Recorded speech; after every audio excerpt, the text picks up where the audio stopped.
આપણે આ સાબુદાણા લીધા છે તો આ મોટા નથી, ઝીણા છે. તો મોટા લઈ શકો તમે, ને મારી પાસે ઝીણા પડ્યા હતા એટલે મેં ઝીણા લીધા છે. તો હવે એને આપણે ચૂલામાંથી શેકી લેવાના છે. તો સાબુદાણા આપણે થોડાક ગરમ થઈ જાય એટલે આપણે પછી એને ડીશમાં કાઢી લેવાના છે. ડીશમાં કાઢીને આપણે એને ઠરવા દેવાના છે. સાબુદાણા હવે આપણે ઠરી ગયા છે તો હવે આપણે એને દળી લેવાના છે. હવે એ દળાઈ ગયા છે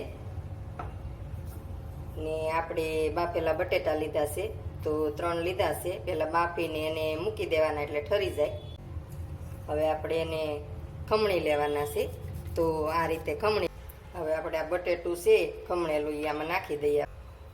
હવે આપણે આ સાબુદાણાનો ભૂકો છે એ નાખી દઈએ, એકારે ને નાખવા. હવે આપણે મીઠું નાખી દઈએ થોડું. આપણે આ મરીનો ભૂકો છે તો એ નાખી દઈએ. આપણે આ આદુ મરચીનું ખાંડી લીધું છે તો એ નાખીએ. તો આપણે બીજું કાંઈ વસ્તુ નથી નાખવાનું. તો હવે આ રીતે આપણે લોટ બાંધવાનો છે. આપણે થોડોક પાછો નાખીએ ભૂકો. તો આપણે આ લીલા ધાણા લીધા છે તો હવે આપણે આ 2 મરચી લીધી છે આપણે 2-3 તો એ નાખી દઈએ.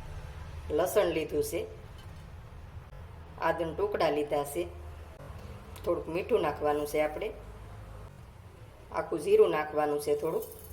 હવે આપણે પાણી નાખી દઈએ થોડું. ચટણી બની ગઈ છે આપણી. તો તમે ગમે એ વરત હોય આપણે તો સાબુદાણા આપણે પલળી ગયા છે સારી રીતે. તો અસલનું હવે આપણે ગમે એ લોટ હોય તમારે વરતનો એ લોટ નાખવાનો છે આ રીતે. હવે આપણે વેવણાથી એને આપણે વણી લેવાનું છે. તો આસું નથી વણવાનું, આપણે જાડું જ રાખવાનું છે. તો આ રીતે આપણે વણી લઈએ.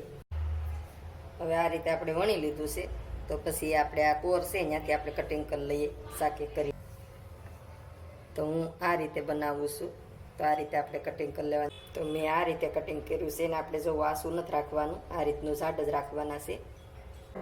તો હવે આપણે આ તળી લઈએ. આ રીતે આપણે બધા નાખી દેવાના છે. તો આપણે જે રીતનું તમારે હવે જો ઉપર આવવા માંડ્યા છે તો પછી આપણે સડી ગયા છે તો હવે આપણે એને કાઢી લઈએ, કેમ કે આપણે એને ફરી તળવાના છે. તો હવે આપણે આ પહેલાં તળીને કાઢી લીધા હતા એ પાછા નાખી દઈએ ને હવે સડી ગયા છે આપણે. તો જો આવા લાલ થવા દેવાના છે. તો હવે આપણે ડીશમાં કાઢી લઈએ. તો આપણે તળાઈ ગયા છે બધાય. બની ગઈ છે આપણે ચટણી બની ગઈ છે. બનાવો જોઈ લો તમે, એકેય નથી ફાટ્યા.